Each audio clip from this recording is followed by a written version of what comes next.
जिस तरह से और जिस बर्बरता से दीपू चरण दास को जिहादियों ने, इस्लामिक कट्टरपंथियों ने मारा और भारी पब्लिक के बीच में उसे जलाया, और उससे बड़ी शर्मनाक बात कि वहां की जनता उसे देखती रही, उसका वीडियो बनाती रही।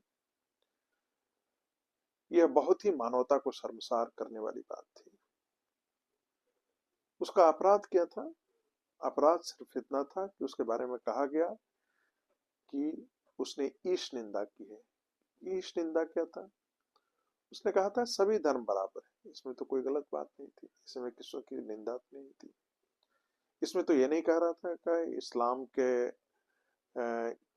का कोई अपमान था, किसी इस्लाम के किसी चरित्र का अपमान किया गया था।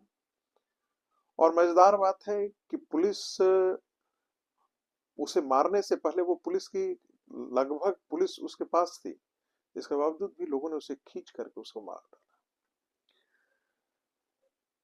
मजेदार बात है कि गाजा में मारे जा रहे मुसलमानों पर छाती पीटने वाले भारत के मुसलमान, जो बुराई के खिलाफ संघर्ष को जिहाद की तरह परिभाषित करते हैं, जो जुल्म के खिलाफ संघर्ष को जिहाद की परिभाषित करते हैं। मैं तो शुरू से कहता रहता हूं, इस परिभाषा को आप कभी मत मानिएगा। ये जिहाद जो होता है वो काफिरों के खिलाफ इस्लाम का जिहाद है। लेकिन चूंकि इनकी सारी पोल खुल जाएगी भारत के अंदर, इसलिए बार बार ये कहते हैं कि जिहाद का मतलब वो जिहाद नहीं है जिसे ये जैश ए मोहम्मद करता है, हिजबुल मुजाहिदीन करता है, बोको हरम करता है, इत्यादि इत्यादि इत्यादि इत्यादि। लेकिन सच्चाई सबने देखा, बांग्लादेश में जिहाद का मतलब इस्लाम के लिए इस्लामिस्टों के द्वारा काफिरों के खिलाफ हत्या का अभियान जिहाद है। या तो तुम मर जाओ या इस्लाम कबूल कर लो, तुम्हारे लिए और जीने की कोई जगह नहीं।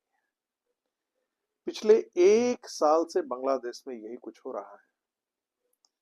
लेकिन मैंने जैसा कि कहा कि भारत का कोई भी मुसलमान और कोई भी मुस्लिम संगठन आकर के सड़कों पर इसके खिलाफ कोई आवाज नहीं उठाया।